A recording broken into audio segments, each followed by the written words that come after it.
बोले कृष्ण कन्हैया लाल की जय। पितृदेव की जय। व्यास भगवान की जय। सनातन धर्म की जय। जग्या भौम की जय। ओम नमः पार्वती पतये हर हर મહાદેવ હર. હવે આપણું કચ્છ ગામ નારાયણ સરોવરના દેશ અને વિદેશમાં વિખ્યાત એવા આપણા શાસ્ત્રી શ્રી વિશાલ કૃષ્ણ મહારાજ, જેમણે નાની ઉંમરની અંદર વિદ્વત્તા રૂપી જ્ઞાનને ખૂબ જ રીતે પી લીધું છે એવા, અને જેમનાથી આપણે પરિચિત છીએ બધાએ.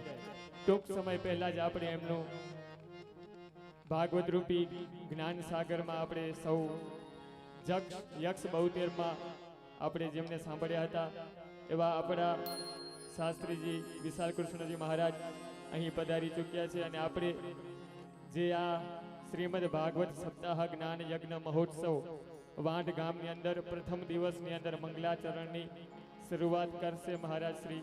તો હું આહુત કરું શાસ્ત્રીજીને કે આવેલા બધા શ્રોતાજનોને પ્રથમ સત્રનું મંગલાચરણ રૂપી જ્ઞાન પીરસવા વિનંતી. અસ્તુ. જય શ્રી કૃષ્ણ.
गुरुभ्यो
जय, द्वारिकाधीश की जय, पुरेश्वर महादेव देव की जय। नमः पार्वती पतये हर हर महादेव हर।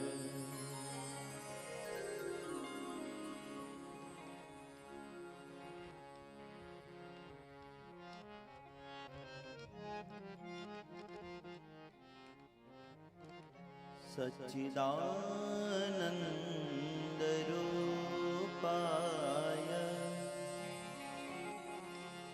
विश्वोत्पत्त्यादि हेतवे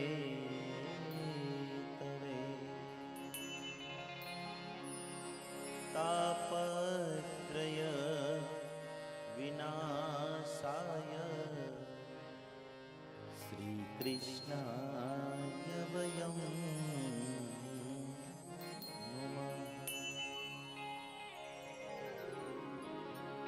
यं प्रव्रजन्तमनुपेतमपेतकृत्यं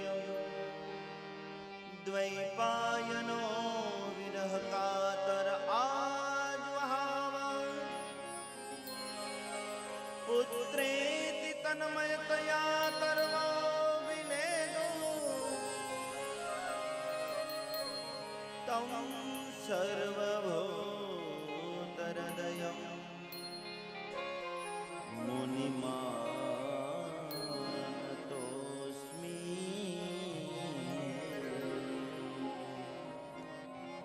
तं सर्वभूतहृदयं मुनिमा।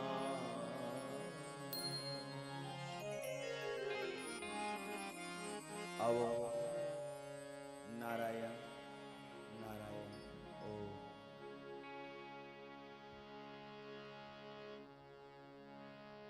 अगहारिणी मोक्षदायिनी सदैव अभयप्रद वरदायिनी मां भागीरथी गंगा श्रीमद् भागवत सप्ताह पारायण ज्ञान यज्ञ स्वर्गस्थ संगार धनबाई खेंगारबाई केसरबाई पचाणबाई सुइया परिवारना समग्र पितरोना मोक्षारार्थे જ્યારે આ દિવ્ય મનોરથ આજે આપના દ્વારે આવ્યો છે, અહો ભાગ્ય! આ માત્ર સુઈયા પરિવારના મોક્ષારાર્થે નહીં, આ કથા મંડપમાં બેઠેલા તમામ પિતૃઓનો મોક્ષ કરી દે એવી ભાગવત સપ્તાહ છે. અને પિતૃઓનો મોક્ષ કરે ત્યાં સુધી આને કોઈ મર્યાદામાં બાંધ્યું નથી. આ ભાગવતજીના શ્લોકો તો જ્યાં જ્યાં શબ્દો જાય છે, જ્યાં એની ધ્વનિઓ જાય છે, જ્યાં એની સાત્વિક ચેતનાઓ જાય છે, એ જીવ માત્રનું કલ્યાણ કરવામાં સમર્થ છે. જીવ માત્ર.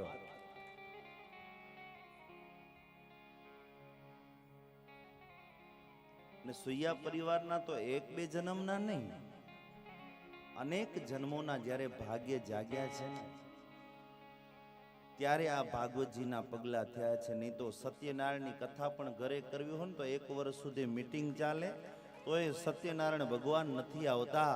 આ તો સ્વયં 14 ભુવનનો અધિપતિ ભાગવત ભગવાન આજે તમારા ઘરે આવ્યા છે. અહો ભાગ્ય! અને મહાત્મામાં તો પ્રમાણ દીધા, કોટિ જન્મ ભવેદ પુણ્યમ, કોટિ જન્મ ભવેદ પુણ્યમ તથા ભાગવતમ લભે. 1 2 3 4 5 લાખ હજાર નહીં, કોટિ જન્મ કરોડો જન્મોના પુણ્યો જ્યારે ભેગા થયા ને ત્યારે જ આપણા ઘરે ભાગવતજીના પગલા થાય છે. બાકી માણસને સાંભળવાય નથી મળતી સાહેબ. આ અમારા શ્લોક નહીં, સ્વયં ભાગવતજીના મહાત્મ્યમાં આવું લખેલું છે. કોટિ જન્મ ભવેત પુણ્યમ તદા ભાગવતમ લભે. હવે મનમાં સંશય થાય, કારણ કે પિતૃ મોક્ષાર્થે છે એટલે અમુક ખુલાસા કરવા જરૂરી છે. ઘણા બધા લોકો અમને ચિઠ્ઠી મોકલાવે કે શાસ્ત્રીજી અમારા પિતૃઓની ગતિ થઈ જશે, આ ભાગવતજી બેસાડવાથી અમારા પિતૃઓ ગતિના માર્ગમાં જશે, એમને વૈકુંઠ લોક, સાકેત લોક કે ગૌલોક જે કહેવાય છે એની પ્રાપ્તિ થશે. આ પવિત્ર જગ્યાએથી કહું છું કે જ્યારે સુયા પરિવાર કે એમની દીકરીઓના મનમાં જ્યારે આવો વિચાર આવ્યો છે ને, ત્યારે જ એમના પિતૃઓ વૈકુંઠમાં પહોંચી ગયા હશે. સાહેબ, ભાગવત તો હવે આપણા કલ્યાણ માટેની વસ્તુ છે. જ્યારે વિચાર પણ આવ્યો છે ને કે મારે ભાગવત બેસાડવી છે, તોય તમારા પિતૃઓ ગતિના માર્ગમાં જાય છે. આ તો હવે આપણા આત્મ કલ્યાણાર્થે છે. જો મૃત જીવાત્માઓનો કલ્યાણ કરી શકતી હોય તો આ જીવતો જીવ બેઠો છે એનું શું કામ કલ્યાણ ન કરે? મારા ડોંગરેજી બાપજી કહેતા કે 7 દિવસ આવીને પદ્માસન વાળી પલાખી વાળીને અહીંયા બેસી જાય ને તો એ જીવ બીજે ક્યાંય જતો નથી, સીધો અરે ધુંધુકારી જેવા પાપી જીવાત્માની જો ગતિ થાય તો આપણે એમના જેટલા તો પાપ નથી કર્યા. પણ એના માટે કથા મંડપ સુધી આવવું પડે, બેસવું પડે અને આ કથા સાંભળવી પડે. એમને પ્રાપ્ત થતું નથી. કીધું ને, ભાગ્ય હોય તો ભાગવત મળે. કવિ કાગબાપુ લખે, ભાગ્ય હોય તો ભાગવત મળે, બાકી નહીં. જો ગામ કેટલું મોટું સમરથ છે, કેટલાય દેવી દેવતાઓની વિશેષ કૃપા છે. તમામ વાંઢ નિવાસીઓ છો એ તમામ લોકો ભાગ્યશાળી છો. મનુષ્ય જન્મ જેને મળ્યો તમામ ભાગ્યશાળી. પણ તમે અહીંયા કથા મંડપમાં જેટલા બેઠા છો ને તમામ લોકો સદભાગ્યશાળી છો. બાપ, ભાગ્યશાળી ને સદભાગ્યશાળીમાં પાછો ઘણો બધો તફાવત છે. આમ દિવાળી ગઈને એના પછી નૂતન વર્ષાભિનંદન બીજા દિવસ આપણી ભાષામાં જેને પડવો કહીએ, આમ લખેલો હોય ઘરમાં તમે પ્રવેશ કરો ને એટલે સ્વાગતમ, આસનિયા આગળ મૂકવા હોય, પાથરણા જે પાથરેલા હોય આગળ લખેલું હોય સ્વાગતમ, વેલકમ. પણ અમુક ઘરની અંદર સ્વાગતમ કે વેલકમ થી પણ આગળ લખેલું હોય સુસ્વાગતમ લખેલું હોય ને, સ્વાગતમ થી પણ આગળ સુસ્વાગતમ. એમ ભાગ્યશાળી તો બધા જ છે, મનુષ્ય જન્મ જેને મળ્યો છે. પણ આ કથા મંડપમાં જે બેઠા છો ને એ બધા સદભાગ્યશાળી છો. કેટલાક ભાગ્યશાળી જીવાત્માઓ અત્યારે ટીવી જોતા હશે, કેટલાક દુકાનના ઓટલે બેસી બેસી. કથા બધાને નથી મળતી.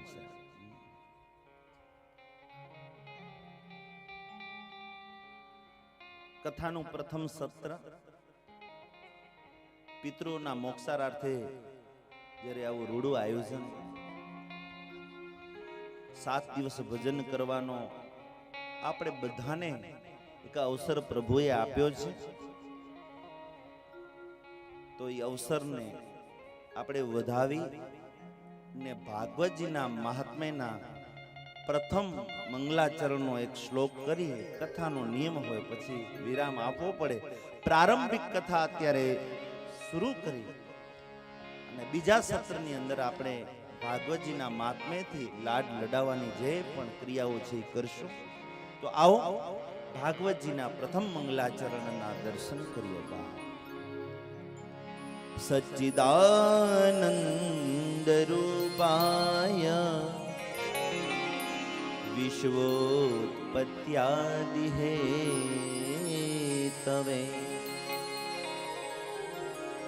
તાપત્રય વિનાશાય શ્રી કૃષ્ણાય વયમ નમઃ. યમ પ્રવચંતમનુપેતમપેત કૃત્યમ વૈપાયનો વિરહ કાતર આજહાવ પુત્રેતિ તન્મયાતયા તર્વો વિનેદુ તમ સર્વભૂતહૃદયં મુનિમાનતોऽસ્મિ તમ સર્વભૂતહૃદયં મુનિમાન. માનતોऽસ્મિ. ભાગવતજીનો પહેલો જ શબ્દ છે સત. સચ્ચિદાનંદ, આનંદ ઘન સ્વરૂપ સચ્ચિદાનંદની સંધિ છૂટી પાડો એટલે એનું એમ અર્થ એવું થાય ગોર બાબા, સત ચિત આનંદ ઇતિ સચ્ચિદાનંદ. સત ચિત આનંદ ઇતિ સચ્ચિદાનંદ, આનંદ ઘન સ્વરૂપ. આ જગતમાં બ્રહ્મ સત્ય છે, જગત મિથ્યા છે. આવું તો વેદ શાસ્ત્રો પોકારી પોકારીને કહે છે. ને મંગલાચરણના પ્રથમ શ્લોકમાં ભગવાનનું સ્વરૂપ બતાવ્યું છે કે ભગવાન કેવા છે, તો ભગવાન પેલા સત્ય સ્વરૂપ છે. જ્યાં સત્ય છે ત્યાં જ ભગવાન છે. કૂડાય કપટાય હોતે નહીં, ભગવાન હેતે જઈ. ગામ મેં નૂંધા કેતે પણ અહીંયા આવશો તો તમને ક્યાંક ને ક્યાંક ઝાંખી થઈ જશે. આ 7 દિવસમાં જેને અનુભવ કરવો કરી લેજો. 7 દિવસમાં એક વખત આ કથા મંડપમાં જે લોકો બેઠા એને એકાદી વખત તો ભગવાન દર્શન દેવા આવ્યો. હા,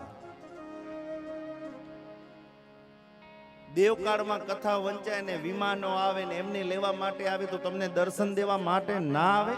પણ આત્મો છે ને એ ચોખ્ખો હોવો જોઈએ. ને ચોખ્ખો થાય એના માટે તો અહીંયા બેઠા છીએ આપણે. આ અરીસો છે, મન છે ને અરીસો છે. એના ઉપર કેટલાય જન્મોની આ ધૂળ જામી ગઈ છે, રજ જામી ગઈ છે, કચરો લાગી ગયો છે. કચરો સાફ કરવો છે. એના માટે તો આપણે બધા અહીંયા ભેગા થાય છે.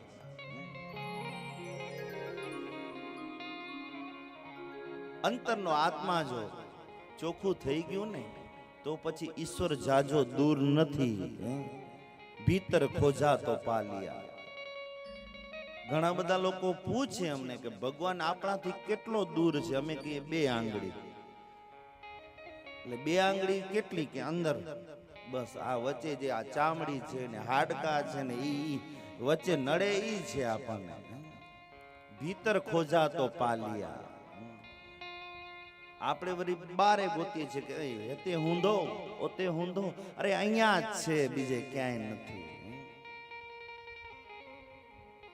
અને 2 આંગળી ઘટે છે એ શું છે ખબર છે? એ માયા છે. શું છે એ? માયા છે ને એટલે તમને ને મને ભગવાન દેખાતા નથી. આ માયાનો પડદો ઊંચો થઈ જાય એટલે ઈશ્વર જાજા દૂર નથી સાહેબ. આપણા લોક કવિઓ ઘણી વખત ગાય કે નર જો હારી કરણી કરે તો એ નારાયણ બની જાય. હો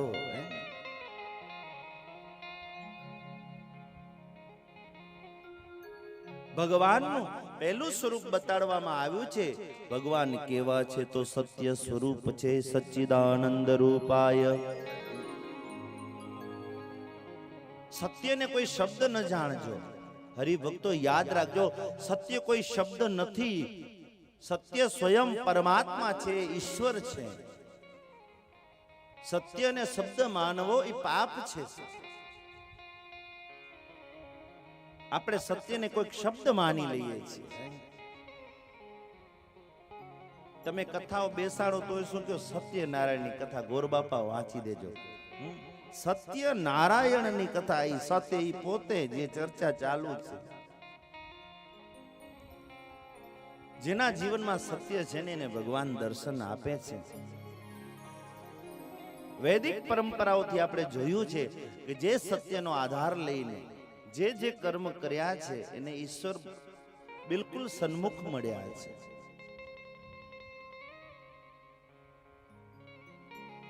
ઘણા બધા લોકો અમને પૂછે, શાસ્ત્રીજી કથાના માધ્યમથી તો અમે ચલો સત્યનું આચરણ કરવા માટે તૈયાર છીએ, પણ સત્ય બોલવા માટે શું કરવું પડે? કોઈ વાર, કોઈ વ્રત, કોઈ જપ, કોઈ તપ, કોઈ દયા, કોઈ દાન, આવું બધું કઈ કરવું પડતું હશે? સત્ય બોલવા માટે કાંઈ વાર વ્રત કથા કરવાની જરૂર નથી, યજ્ઞ યાગ કરવાની જરૂર નથી. આજે કથા મંડપમાં બેઠા બેઠા એવું નક્કી કરી લ્યો કે આજથી હું અસત્ય નહીં બોલું, આપોઆપ સત્ય નીકળશે. બીજું કાંઈ કર, સત્ય બોલીશ એવો નિયમ ન લેવો, પણ અસત્ય નહીં બોલવું એવું તો નિયમ લેવો. તોય સત્ય અંદરથી નીકળશે. લોકોનો સ્વભાવ થઈ ગયો છે વાતે વાતે અસત્ય બોલવાનું. આપણે ફોન કરીએ, ભાઈ ક્યાં પહોંચ્યા દર્શડી હોય, બસ હમણાં ફાટકે પહોંચી આવ્યો છું, હમણાં આવું છું. અરે કહી દે ને દર્શડી પહોંચ્યો છું, શું કામ આપણે ખોટું બોલું? આ એ ફાટક ને દર્શડી નો તફાવત કેટલો, એના માટે તું ખોટું બોલે. કહી દે તું જ્યાં પહોંચ્યો છે.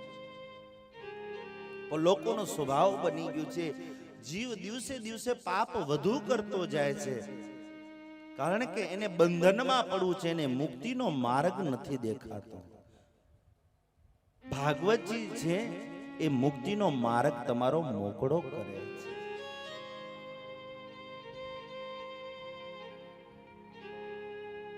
અને તમે જોજો, જે સત્યનું આચરણ કરતું હશે ને એને નિરંતર અખંડ આનંદ હશે.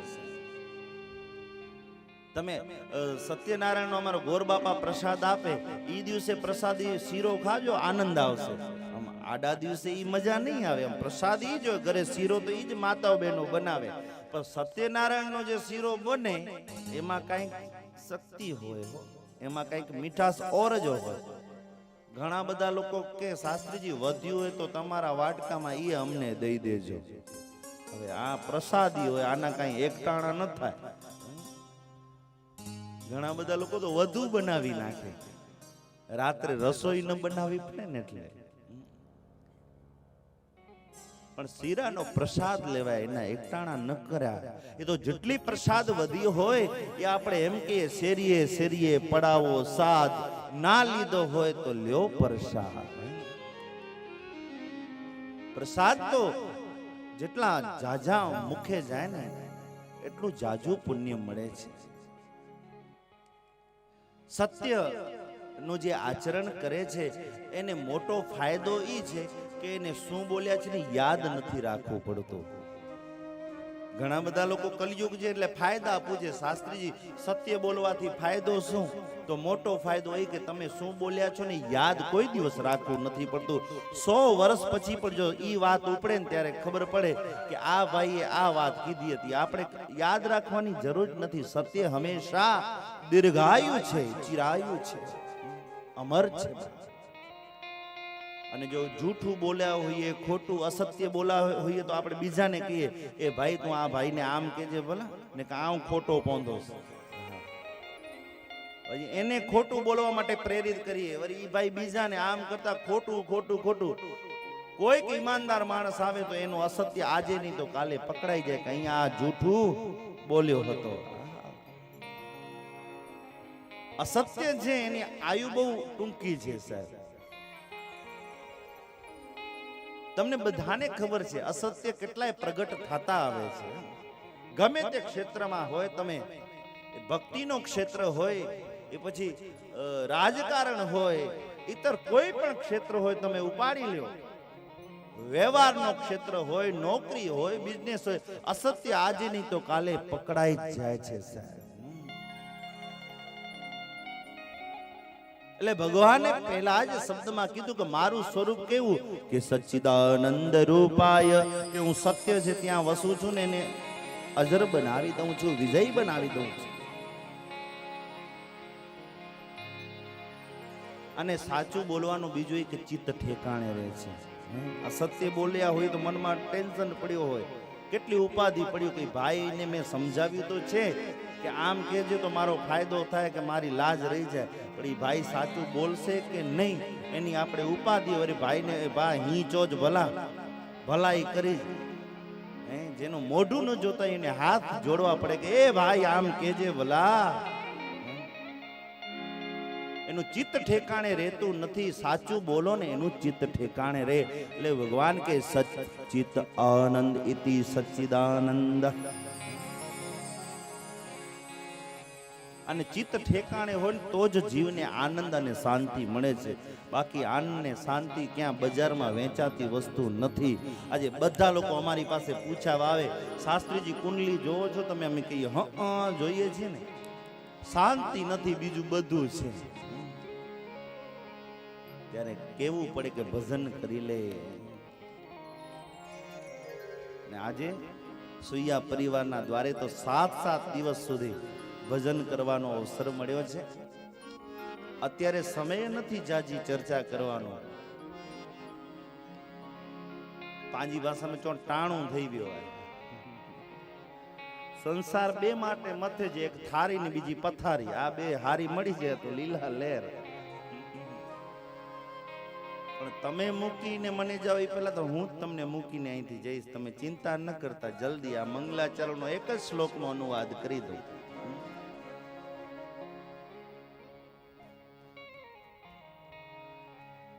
જે સાચું બોલે છે એનું ચિત્ત ઠેકાણે રહે, અને ચિત્ત ઠેકાણે રહે એને આનંદ શાંતિ મળે છે. પૈસાવાળા લોકોને શાંતિ નથી, તમારી જાણ ખાતર કહી દઉં. આજે તમે તમારા જેવા કેટલાય લોકો લાખો કરોડોથી રમે છે, પણ અંતે એને ક્યાંક શાંતિ મેળવવા જવું પડે છે. એને શાંતિ નથી. શું એસી ની ઠંડકમાં શાંતિ છે? શું ગાડી સારી એવી એન્ડેવર હોય કે પછી ફોર્ડ ની ફરાવતા હોય, શું એમાં શાંતિ મળે? જીવને જ્યાં સુધી અંતર આત્મામાંથી શાંતિ નથી મળતી. અરે પાંજા ડોસલા મેણે કારી મજૂરી કરે કરે ને મડબડ ₹100 કમાઈને દવા. હા, પૂછી લેજો. કાળી મજૂરી કરીને 10 રૂપિયા તો માંડ કમાતા. 8 રૂપિયા તો એ પરિવાર માટે મહિને ખર્ચો કરી નાખતા. પછી 2 રૂપિયા વધતા તો એની ચિંતા કરતા, શું કરું? ઘરમાં રાખતા નહીં. 2 રૂપિયા જો ધર્મ કરે વેચદાવા, ધર્મ કરી નાખતા. અને સતા લીલા લહેરો હતી. અને તમારા જેવા લાખો કૂટી નાખે છે તો જતા મહારાજ બરકત ને તો 2 રૂપિયા વાળા બરકત વાળા કઈ લખે વાળા એ વહી કેતે વિચાર તો કર્યો. ક્યાંક કડી ખૂટે છે. આવું બધું પેલા આટલી કથાઓ ધર્મ ન થતા છતાં પણ માણસો સુખી હતા. આજે લોકોને ધર્મ તરફ વાળવું પડે છે. એના માટેની આ બધી સ્કૂલો છે.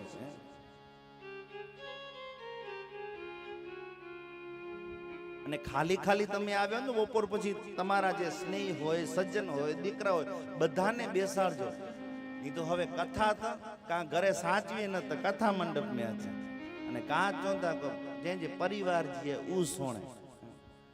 અને યુવાન લોકોનો તો ક્રેઝ ચાલ્યો છે, પા બોઢા થીંદાથી તડે સોણદાસ. વૃદ્ધ થશું ત્યારે અરે બધા બેસી જાઓ, આ કથા બધાને લાગુ પડે. તમે 7 દિવસ આનંદ કરીને તો જુઓ. અરે 7 દિવસ જે કથા સાંભળી લે ને, આ પવિત્ર જગ્યાએથી કહું છું, એ જીવ ક્યારે દુખી ન થાય, ક્યારે દુખી ન થાય સાહેબ. અને અમારા નથી, આ મહાપુરુષોના વચન હું કહી રહ્યો છું. 7 દિવસ આવીને અહીંયા તમને કથા સાંભળવી પડે. કામ માંથી મુક્ત કરી દે, ક્રોધ માંથી મુક્ત કરી દે, લોભ મત ઈચ્છા જે પણ તમારી ઈચ્છાઓ છે માંથી તમને મુક્ત કરવાનું સાધન એટલે ભાગવતજી છે. એટલે પાછું તમને બાવો બનાવી દે એમ નથી કેતો. તમે પાછું ચિંતા ન કરતા. સંસારમાં રહી અને ભજન કેમ કરવું એ અમારું ભાગવતજી શીખવાડે છે. સંસારમાં રહી અને ઈશ્વરને કેમ પામવું.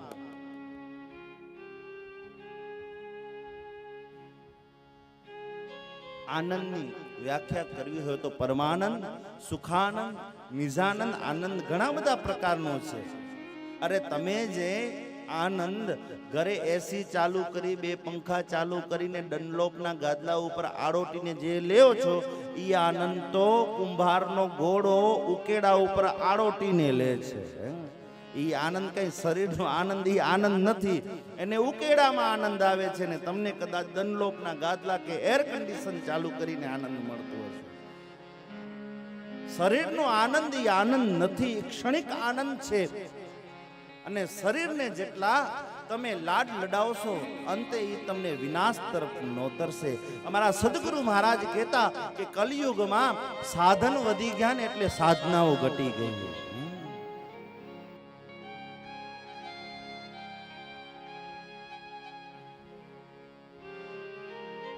પહેલે તો ન ખાવાનું ખાઈ ખાઈને આમ બરોબર થઈ જાય અને પછી ઘરમાં જીમના સાધન વસાવે દોડવા માટે. લ્યો, અરે કામ કર ને, ક્યાંક જા, રોજ પગે યાત્રા કરી આવો. અમારા વડીલ જો કેટલી લગભગ અમુક તિથિ ના તો યક્ષ દાદા એ જાય છે ને પગે. હેડો શરીર અસાજો નતો થયો, પણ કંઈક કરી લ્યો. જગતમાં આવ્યા છીએ તો ખાવા પીવા નથી આવ્યા, એટલું યાદ રાખજો. ઈશ્વરની પ્રાપ્તિ કરવા માટે તમને આ માનવ દેહ મળ્યો છે. જરૂર છે ધન ઉપાર્જન કરવું, મેળવવું, સુખી થવું, આ જીવનના સુખ દુઃખ પાસા છે. જીવનમાં એટલા બધા સુખોને તમે લાડ ન લડાવો કે અંતે એ તમને વિનાશ તરફ નોતરે છે. અને જાજી સંપત્તિ અને સન્મતિ બે હારે રહેતી નથી, દુશ્મનાવટ છે બંને. થોડું ઘણું આવ્યું નથી ને કુબુદ્ધિ સૂજી નથી.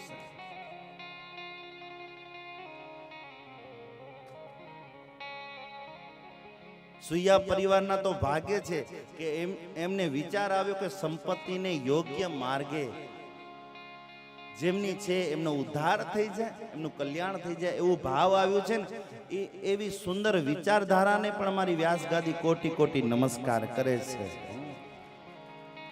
નહીં તો થોડા ઘણા બચે એટલે કહેશે એ હોતે ધંધે में વેચો, હોતે ખેતર में વેચો, હોતે ફેક્ટરી में વેચો. ઈ બધું ક્યારે ઉપડી જાય કાંઈ નક્કી નહીં, પણ આ એવો ઉપડશે સીધો વૈકુંઠનો દર્શન તમને કરાવશે. યાદ રાખજો, બીજા બધા ઉપડશે ને તો આપણને ઉપાડી લેશે, આ તમને ઉપાડશે ને તો વૈકુંઠના ધામ દર્શન કરાવશે. ભગવાનના વિગ્રહ સ્વરૂપનું વર્ણન કર્યું છે. ભગવાન કેવા છે? સચ્ચિદાનંદ રૂપાય વિશ્વોત્પત્યાદિ હેતવે તાપત્રય વિનાશાય શ્રી કૃષ્ણાય વયમ નમઃ. ભગવાન સચ્ચિત આનંદ સ્વરૂપ વિશ્વની ઉત્પત્તિ, સ્થિતિ અને પ્રલય જેના હાથમાં છે.